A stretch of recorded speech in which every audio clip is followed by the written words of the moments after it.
Kenalkan, nama saya Adelie Margareta dari kelas 12 IPA 1, nomor urut 01, Sekolah SMA Kesatuan Bogor. Pada kesempatan kali ini, saya akan menjelaskan tentang persatuan dan kesatuan bangsa pada masa revolusi kemerdekaan.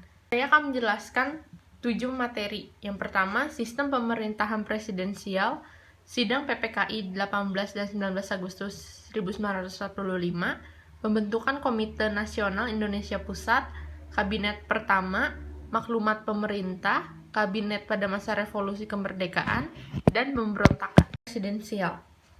Indonesia merupakan negara kesatuan Republik Indonesia. UUD NRI tahun 1945 menetapkan sistem pemerintahan presidensial dengan kekuasaan yang besar di tangan presiden, meskipun kekuasaan tertinggi berada di tangan MPR. MPR merupakan lembaga negara terpenting karena lembaga ini adalah penjelmaan kedaulatan rakyat. Setelah itu presiden, karena presiden adalah mandataris MPR. Sistem pemerintahan terstruktur, yaitu MPR memegang kekuasaan negara tertinggi sebagai sumber kekuasaan negara dan di bawahnya adalah presiden sebagai penyelenggara kekuasaan pemerintah yang tertinggi di bawah MPR.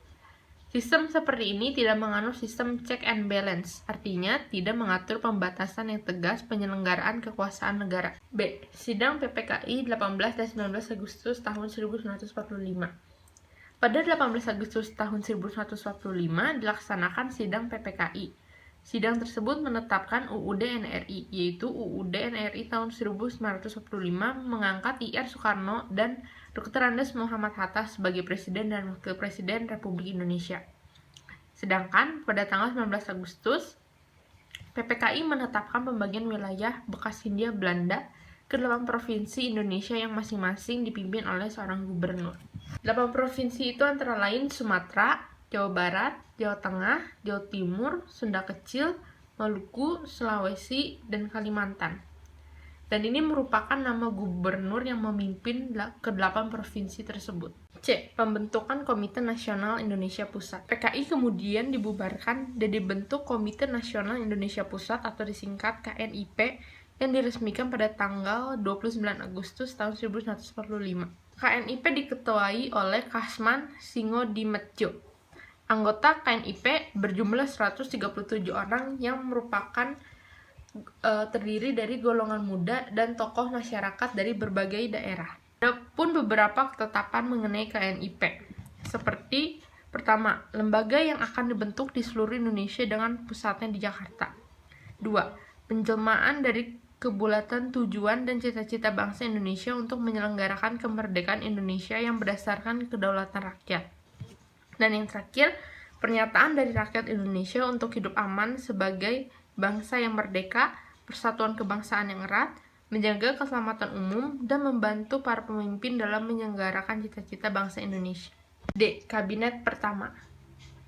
Susunan kementerian pertama sesuai dengan ketentuan UUD NRI tahun 1945 ditetapkan pada tanggal 2 September 1945 yang dipimpin oleh Presiden Soekarno. Selain menetapkan ke-17 menteri, pada saat itu juga diangkat sejumlah pejabat tinggi negara. Ini merupakan contoh menteri-menteri dan keempat pejabat tinggi negara tersebut. E. Maklumat pemerintah.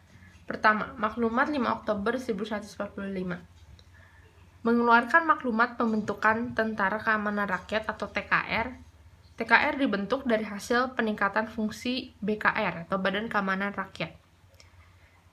Pembentukan TKR bertujuan mengatasi situasi Indonesia yang mulai tidak aman karena kedatangan kembali tentara sekutu Indonesia setelah terjadinya penyerahan Jepang kepada sekutu. TKR terdiri dari TKR darat, TKR laut, dan TKR jawatan penerbangan yang semuanya berasal dari perubahan BKR darat, BKR laut, dan BKR udara. 2. Maklumat 3 November 1945. PNI atau Partai Nasional Indonesia sempat direncanakan menjadi satu-satunya partai politik di Indonesia.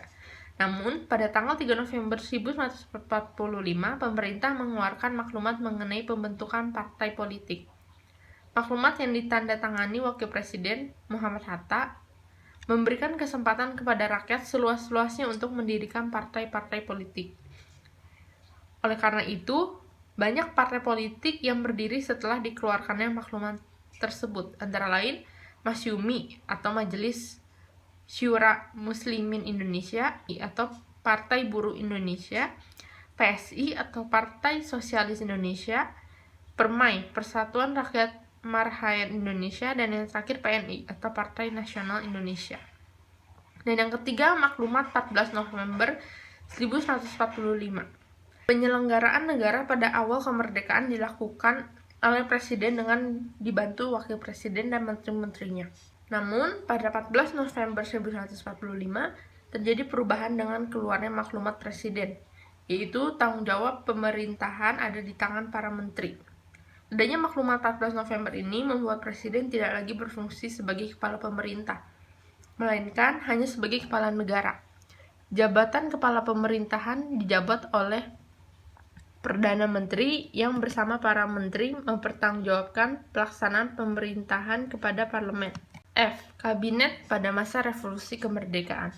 Pada awal proklamasi kemerdekaan, dibentuk kabinet pertama dengan sistem presidensial yang hanya bersifat formal saja. Setelah dikeluarkannya maklumat pemerintah tanggal 14 November tahun 1145, terjadi pergantian sistem pemerintahan menjadi sistem parlementer. Pada masa ini, sempat terbentuk sejumlah kabinet yang dipimpin Perdana Menteri. Dan yang terakhir, pemberontakan. Pada masa revolusi kemerdekaan, terjadi sejumlah pemberontakan yang mengancam persatuan dan kesatuan bangsa. Antara lain, pemberontakan PKI atau Partai Komunis Indonesia di Madiun tahun 1948. Pemberontakan PKI dilakukan di Madiun, Jawa Timur pada September 1948. Pemberontakan ini dipimpin oleh Musso, seorang tokoh Partai Komunis Indonesia yang ingin membentuk Republik Soviet Indonesia, beserta Amir Syarifuddin. PKI melakukan kekerasan fisik terhadap pejabat, tokoh, dan warga yang anti PKI. PKI pun menguasai Keresidenan Madiun, Kabupaten Purwodadi, dan Kecamatan Cepu. Pemberontakan ini dapat ditumpas oleh satuan TNI melalui operasi militer yang dipimpin oleh Kolonel Gatot Subroto dan Kolonel Sungkono. Musso dan Amir Syarifuddin kemudian berhasil ditembak mati. Pemberontakan DITII, Darussalam atau Tentara Islam Indonesia, di Jawa Barat dan Jawa Tengah. Pemberontakan ini berawal dari gagasan Kartosuwirjo untuk membentuk Negara Islam Indonesia atau NII. Kartosuwirjo memproklamasikan berdirinya Negara Islam Indonesia pada tanggal 4 Agustus tahun 1949 di Jawa Barat. Untuk mengatasi pemberontakan ini, TNI melakukan operasi militer ke berbagai daerah yang dinilai menjadi pusat gerakan ini. Di Jawa Barat ditetapkan operasi Pagar Betis dan operasi Baratayuda. Gerakan DITII berhasil ditumpas ketika Kartosuwirjo ditangkap tanggal 4 Juni 1962 di daerah Majalaya, Jawa Barat. Pada 23 Agustus 1949, di Jawa Tengah, Amir Fattah memproklamasikan berdirinya Gerakan Darul Islam dan bermaksud mendirikan Negara Islam Indonesia. Seperti yang dilakukan Kartosuwirjo, penumpasan NII-TII di Jawa Tengah dilakukan oleh pasukan TNI dari Divisi Diponegoro. Gerakan ini akhirnya berhasil dilumpuhkan pada tahun 1952. Sekian penjelasan saya, mohon maaf bila ada kesalahan kata, terima kasih.